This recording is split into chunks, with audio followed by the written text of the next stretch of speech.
Rome was not only built on stone and marble, it was built on blood, fear, and absolute power.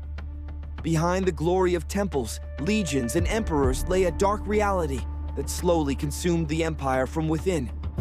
At its height, Rome ruled millions of people across continents, yet its greatest threat never came from barbarians at the gates, but from the corruption, paranoia, and cruelty at the heart of power. Emperors were worshipped as gods, yet many ruled like monsters, believing themselves untouchable, accountable to no one. The Senate, once a symbol of order, became a silent audience, forced to applaud madness. One wrong word, one suspicious look, could mean exile, torture, or death. Rome became a place where survival depended not on loyalty, but on silence. Fear replaced law, and terror became a tool of governance. Emperors like Caligula, Nero, and Commodus ruled through unpredictability because fear was more effective than reason. Caligula humiliated senators, executed nobles for entertainment, and declared himself divine. Nero watched Rome burn while planning palaces and blamed the destruction on imagined enemies. Commodus turned the empire into a stage, fighting as a gladiator while Rome starved. These were not isolated cases. They were symptoms of a system where unlimited power destroyed the human mind. The people cheered the games while thousands died in arenas. Blood became entertainment and violence normalized. The Colosseum was not just a monument, it was a warning. Rome trained its citizens to accept cruelty as spectacle. Slaves, prisoners, and criminals were sacrificed to distract the masses from hunger and injustice. Bread and circuses kept the empire quiet while its foundations rotted. The military, once loyal to the state, became loyal to gold. Emperors were bought, sold, and murdered by their own guards. Power changed hands, not through law, but through blades in dark corridors.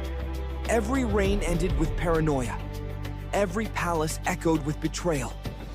Rome expanded faster than it could control, and the cost of maintaining the empire drained its soul. Provinces were exploited populations, crushed under taxes and rebellion, answered with massacre. Entire cities were erased. As examples, Rome called it. Order history calls it genocide. Over time, faith in Rome collapsed. The gods no longer protected the empire, and the people no longer believed.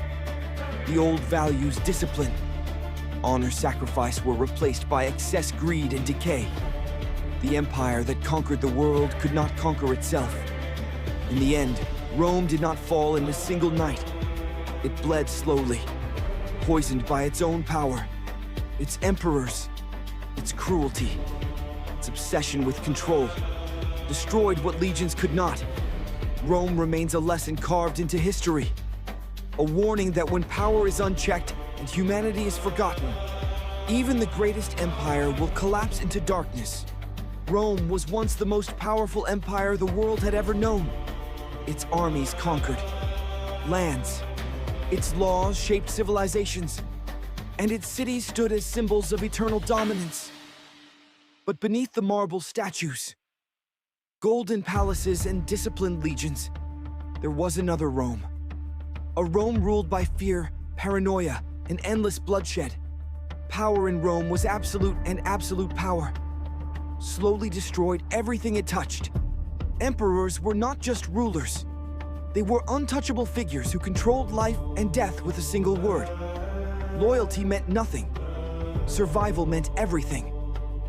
The Senate, once respected, became a theater of silence, where men applauded decisions they feared and praised leaders they secretly hated. One accusation was enough to erase an entire family from history. Rome did not punish enemies alone. It punished doubt, suspicion, and weakness. Fear became the empire's strongest weapon, and terror its most reliable law. Emperors learned that unpredictability was more effective than justice. Caligula ruled through madness, humiliating senators, executing nobles for pleasure, and declaring himself a living god. Nero turned cruelty into spectacle singing, while Rome burned and later blaming innocent people to protect his image. Commodus abandoned responsibility and transformed the empire into his personal arena, fighting as a gladiator while citizens starved. These men were not exceptions. They were the result of a system where no limits